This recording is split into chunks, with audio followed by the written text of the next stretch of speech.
Hello, hello. Hello this morning. You see the moniker. Please come in. Please like, share, subscribe. Getting booed off every stage that he goes on. That is a wild, wild thing.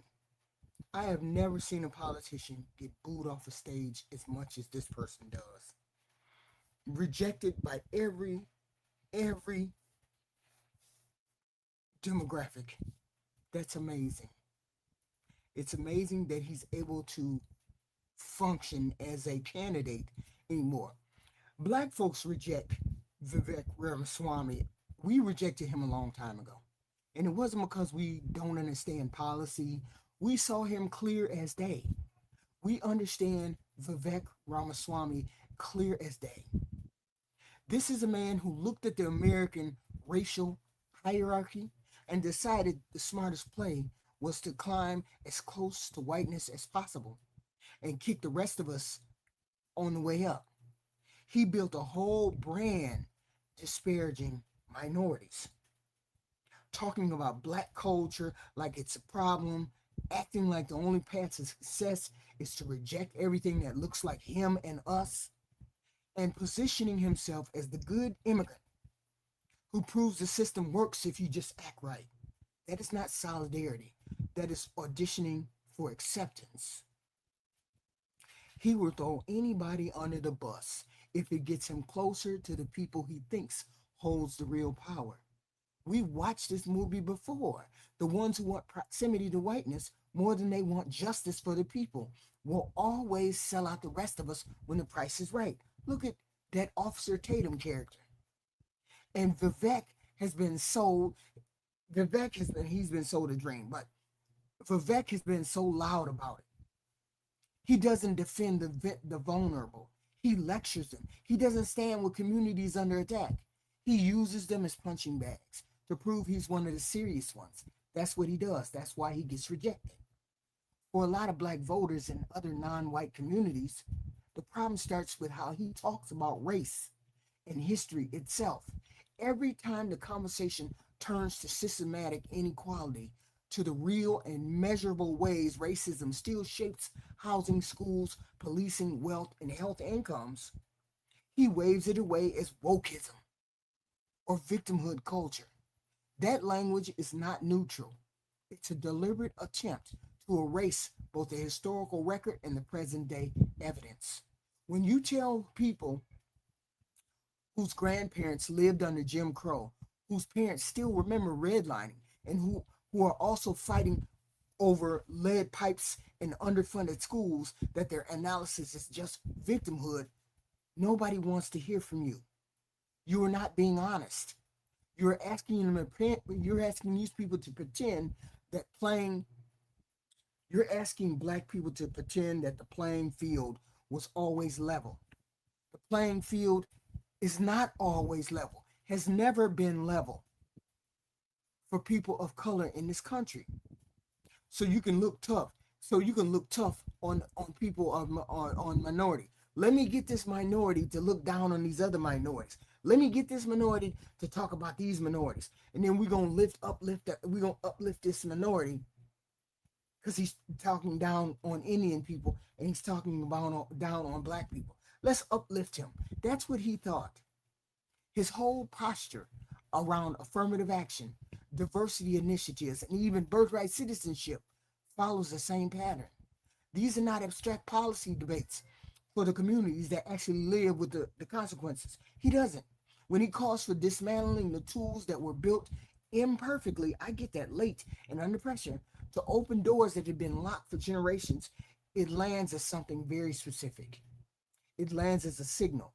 It says to us, he's willing to trade his limited gains for the approval of the people who never wanted those gains in the first place.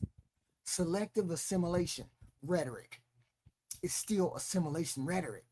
And when it is aimed primarily at non-white populations while soft pedaling the actual centers of power, people notice that shit.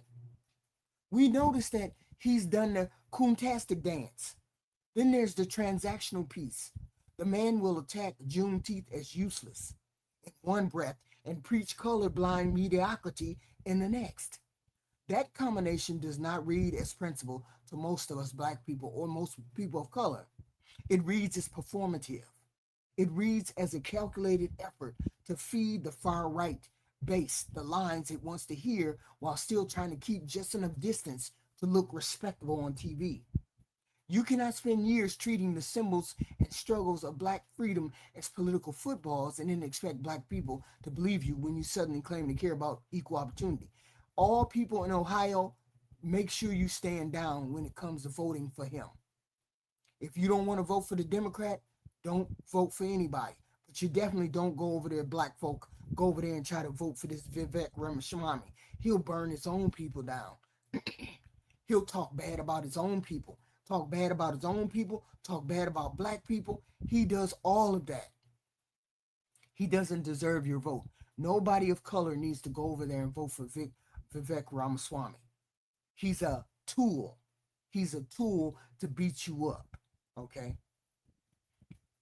We have seen too many versions of this bullshit. The inauthenticness about him is the point. Now, the same party that used him is turning on him, right? And the irony is thick enough to cut. All of a sudden, the others is convenient. They're looking at this Indian man, Hindu, not Muslim, but they don't care about the difference when they're in their feelings. And remembering that he is still an immigrant son in a movement that is getting more openly hostile towards immigrant communities every day. The same blood and soil energy that used to stay on the fringes is now comfortable saying the quiet part out loud. You're useful until you're not useful, dummy Vivek Ramaswamy. You're a prop until you start looking like competition or a reminder that America was never just for you. So let me play this clip. Goofy, let me play this clip. The truth of the matter is, no matter what happens, in whichever direction, the people of my generation have already made it, we're going to be fine. It's going to be your generation that pays the price. You're a political creep, and you need to get the out of here. Get out of here. I ain't never seen no politician get booed off the stage as many times as he does. He has offended every part of his base. He's offended every part of his base. And some of the base he has not offended, but some of the base don't want him. This is where it started getting real for him. A young conservative stood up and asked him straight, how can I call myself a Republican when more and more people look at my skin color and my faith and decide I'm not part of the tradition? That wasn't a progressive. That was someone inside the movement telling him the circle was already closing. Listen to this. And, I just, work this for me, on a genuine human conversation. How could I call myself a Republican when there's an increasing amount of people who, because of my skin color, because of who I believe in and the practice of my religious faith, see me as someone that's not a part of their tradition? And then, to my further point is, from your perspective, do you see this rise in Asian Americans in the GOP? Is that a strategy by the establishment to say, hey, since your parents are immigrants, you're more qualified to talk about it, and, it might help them to win in a post-Trump era? I'll say a couple of things. I'm nobody's pawn. I'm my own man. I don't report to anybody but to myself and to God at the end of the day, who I believe puts each of us here for a purpose.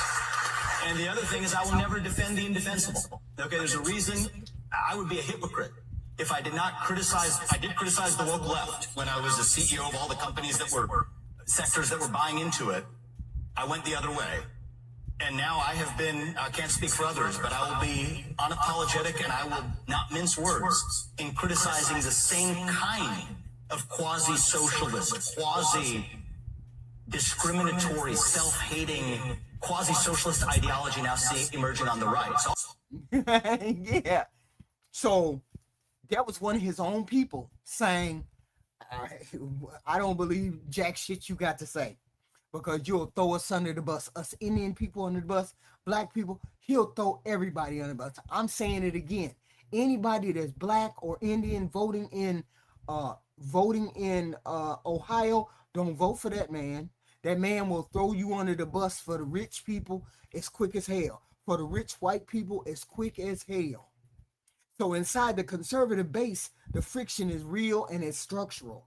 As a practicing Hindu, he runs into a hard ceiling with Christian nationalists and fundamentalist voters who simply don't see a non-Christian faith as fully American. I'm sorry, you might have been born here, but they don't trust you. They don't want you. Opponents and commentators on that side, on the right side, have leveraged your religion against you for years, Goofy. I keep calling Vivek Ramaswamy a Goofy because he keep going over there getting hit in the nose. They have leveraged your religion against you for years, dummy, questioning it,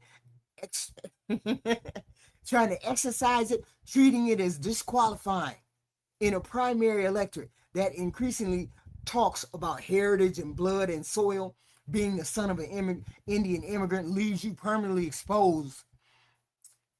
Vivek can condemn white nationalist elements all day long, all he wants to. Those same elements still look at him and see an outsider, a Hindu who don't wear shoes. They still look at him like he never fully will belong, no matter how aggressively he echoes their talking points. They don't like you. Listen to this. Jesus Christ is God, and there is no other God. He is part of the Holy Trinity, and any other God is a demon, and it's false. How can you represent the constituents of Ohio who are 64% Christian if you are not part of that faith? If you are an Indian, a Hindu, coming from a different culture, different religion than those who founded this country, those who grew this country, built this country, made this country the beautiful thing that it is today, what are you conserving? You are bringing change. I'll be 100% honest with you. Christianity is the one truth. Christian voices should be the main voice of America, and I want to know basically why you seem to be, and I don't mean to be horribly offensive, but why you seem to be masquerading as a Christian. You familiar with the Ten Commandments? You call yourself a Hindu, but you also call yourself a Christian. I don't call myself a Christian. I call myself a Hindu. I'm not running to be pastor of Ohio. I'm running to be governor of Ohio, and I didn't run to be pastor of America. I ran to be president of the United States of America. Yes, you did. And they rejected your ass then. And they rejecting your ass now. Listen to how they came at him in that room. Jesus Christ is God and there is no other God. Any other God is a demon. They went straight at your face, Vivek Ramaswamy. Straight at your face. A demon. Demonic spirit. That's what they call in your religion. They went even further. How can you represent Ohio when most of the state is Christian and you are not? Your people did not build this country. You are not like us. What are you even conserving? That is not a policy disagreement. That is the base, the Republican, conservative, MAGA, the goofy base, telling you to your face that you don't belong to them, that you don't belong there. That rejection that you got the other day, a week ago maybe, the rejection that you got a week ago should have told you that. And where is he when the attacks get personal? Where is he when the attacks get personal against him? He gets quiet, careful, calculated. When the hate comes for his wife, for his faith, for his ethnic background, the strategy has been to ignore or downplay it rather than confront it head on. He don't want to confront it head on. He don't want to alienate his Christian white base. He don't want to tell them nothing. He want to downplay all the rest of us. And then he don't want to attack them. He don't want to confront them at all. That choice has a cost. That non-confrontational attitude that he has a cost. Community members and observers notice when a man will go to war over every culture, war, abstraction, but goes soft and runs like a pussy when the target is in his own household or against his own damn people or people who look like him. It reads as political expediency. That's what it is. You ready to go to war over culture issues, but when they call your wife ugly or tell you that your wife eats shit, you ain't got nothing to say. That's wild. It's a man who's protecting his seat at the table more than he protects the people who look like him. You cannot ask for loyalty from a community you will not publicly defend.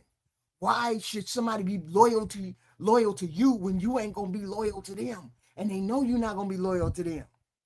So now you stuck in the classic perform loyalty trap. That's where you at, Goofy. To progressive and minority audience, he looks like an actor delivering his lines designed to dismantle the very protections those communities fought for. That's why I keep saying anybody of color, Indian, Black, Asian, anything, Mexican, don't vote for Vivek Ramaswamy. He'll throw your ass under the bus quick as day. He won't even defend his wife. He won't even defend his wife and his child. When he put pictures out, they attacked him and his wife and his child. He won't even defend them people. You know he ain't finna defend you. Ain't no way. Black, Hispanic, you name it. Don't vote for that man. Okay? To the ultra-conservative hardliners, his race and his faith mean he can never be fully trusted as one of those people. No matter how hard he perform. And he be dancing. He be tap dancing for real, for real. The broader public rejects the substance of his stances because he's goofy and he's fake. The partisan base treats his allegiance with permanent skepticism. That is a lonely place to campaign from. Don't nobody trust you, bruh. They just don't trust you. Okay? Nobody trusts you. Nobody trusts you. That's the bad part. And I feel sorry for you. I feel sorry for you, but it is what it is, my friend. It is what it is. Okay? Nobody trusts you. Nobody. Okay? And then you get the final public rejection that happened last week. He stands in front of a young conservative in his own state, tells them his generation has already made it, and theirs will be the one that pays the price, and the room erupts on his ass. The room tell him to get the fuck out. They start booing. Somebody yells for him to get the fuck out of there. He has to cut the speech short and leave the stage. Because don't nobody want him. Don't nobody want you on the stage. Don't nobody want to talk to you. The room is full of people, of the very people he has been performing for.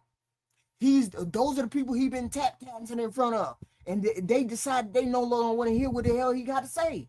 You can't chase proximity to whiteness and to power this fucking hard and then act surprised when neither side fully wants to claim you. You can't spend years tearing down the groups you come from, dismissing their history as victimhood and treating their holidays as disposable. I heard what you said about Juneteenth, Vivek Ramaswamy. I heard what you said. All black people and all Hispanic people, all y'all, don't vote for that man. That man has nothing good for you. He has no intention of helping you move the country forward in any way, shape, or form. Don't vote for that man. He has nothing. He has no policy for you. Well, on top of the fact that he's a Republican, basically means he don't have no policies and he don't have nothing to help the American people anyway. On top of that, I'm just saying, just because he's a man of color don't mean nothing. He ain't no man of color. He's one of those Hershey bars that got ice cream in the middle. Anyway, he can't be surprised that the loyalty has shifted. You can't refuse to defend your own freaking wife and your own people with the same energy you use to attack everybody else and then wonder why the trust never arrived for you. He wanted the validation more than he wanted the truth. He wanted the applause from the people who were never going to fully accept him from the first place. And Coulter told your ass, I would have voted for you, but you're an Indian, so I know I'm not going to vote for you. Ooh, it's going to be brutal come November. It's going to be brutal for you, bro, come November if you lose. Especially if you lose. Especially. Black voters clocked you early. They clocked your game and your bullshit and walked away. Large parts of his own party are now looking at him like a temporary guest who overstayed their welcome. The young conservatives are booing his ass off stages in his own hometown. That's fucked up. That was his own hometown, and they booed his ass off the stage. And the man who spent years trying to be the acceptable brown person of a movement that never fully wanted him is finding out what happens when the performance stops working. His performance stopped working. Same thing with that goofy Tatum dude. The performance don't work anymore. That's not rejection out of nowhere, okay? That's the bill becoming due that you owe, sir. You owe that bill. And people don't like you. And it is what it is. All I can say is the people that are in Ohio, if you're black and you're Indian and you're Hispanic, don't vote for this man because he doesn't have policies for you. He has nothing for you. He's going to reject whatever comes down the pipe to help you. And he's all in it for himself. He's always been in it for himself. So I'm saying, as a person that's not in Ohio, black people, Mexican people, people of color, you know he's not even worthy of he's not even worthy of your time. Don't vote for this man because he has nothing to show for you.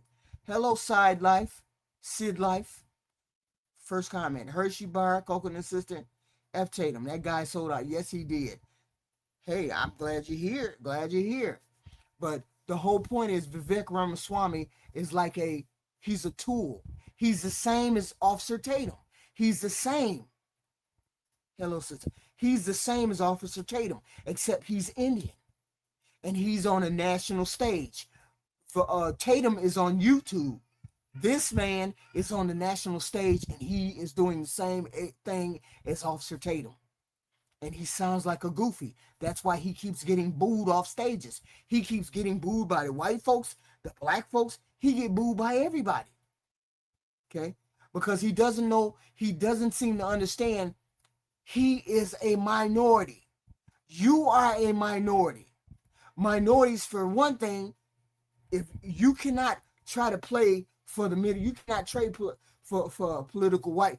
They just don't want no Hindu. They just don't want no Hindu. I'm sorry, they just don't want no Hindu. And all the anti-immigrant sentiment these days, they do not want you.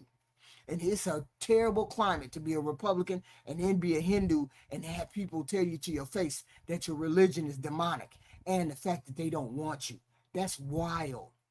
They told him to his face that they didn't want him and they didn't want to have anything to do with him. To his face. And this goofy is still over here, but he got to run for governor because he's already in, but he definitely ain't got the respect of it. I, as a person who don't live in Ohio, I tell you to wholeheartedly reject this person. Reject his ideology, reject what he has to offer. He has nothing to offer. Okay. I know it's every time this man talks, every time Tatum talks, it's the same thing. It's the same deal. Okay, that's a coon in the making. Excuse my French. It just is what it is, and he's very good at it. He's even better than Tatum. If you listen to his speech, you listen to the way that people react to him and what he says, they reject him wholeheartedly too. So I wish he would figure it out, but people like that don't never figure it out. People like that keep getting slapped in the face, and it is what it is. So if you like the content, please like, subscribe. I appreciate it. I appreciate it. And I will be back with more content. Definitely be back more content later on today. And I appreciate you. Thank you, Sister Sid Life, for coming into the comments. Thank you very much. I appreciate it. I appreciate it. I appreciate you.